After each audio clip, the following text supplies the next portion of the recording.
Hello అండి. మీరు ఎన్నో రకాల చికెన్ కర్రీ ట్రై చేసి ఉండొచ్చు. బట్ ఈ చికెన్ కర్రీ ట్రై చేయండి. చాలా టేస్టీగా ఉంటుంది. నేనైతే ఒక కిలో చికెన్ తీసుకొని దాంట్లో పసుపు యాడ్ చేసుకొని స్టవ్ మీద పెట్టుకున్నాను. దాంట్లో ఉన్న వాటర్ అంతా బయటకొచ్చేసిన తర్వాత చికెన్ అనేది బౌల్‌లో కలెక్ట్ చేసుకోండి.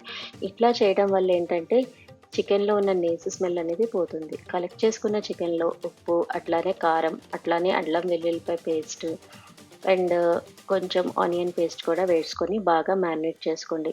మా కారంలో ధనియాల పౌడర్, జీలకర్ర పౌడర్ కూడా ఉంటుంది కాబట్టి నేనైతే యాడ్ చేయలేదు. మీరైతే యాడ్ చేసుకోండి.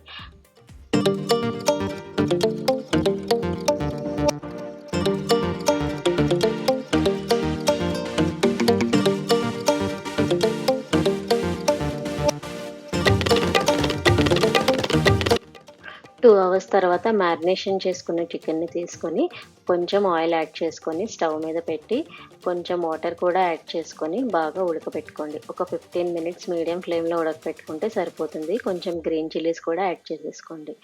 తర్వాత మనం కర్రీ దించే ముందు 2 ఇలాచీ, అలాగే 4 లవంగ మొగ్గ, అలాగే కొంచెం చెక్క ముక్క వేసుకొని బాగా ఉడకపెట్టుకోండి. ఒక 5 మినిట్స్ అయితే సరిపోతుంది. లాస్ట్‌లో కొత్తిమీర యాడ్ చేసుకొని, గార్నిష్ చేసుకొని సర్వ్ చేసుకోవడమే.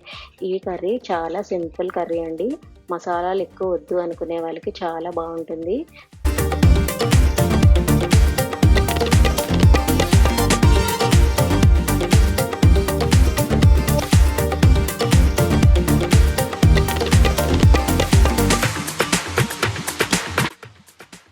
ఈ వీడియో గనుక మీకు నచ్చినట్టయితే లైక్ చేసి, షేర్ చేసి, కామెంట్ చేయండి. అట్లాగే సబ్స్క్రైబ్ కూడా చేయండి. అట్లానే ఇప్పటివరకు నా ఛానెల్‌ని సబ్స్క్రైబ్ చేసుకున్న ప్రతి ఒక్కరికి చాలా థాంక్స్ అండి.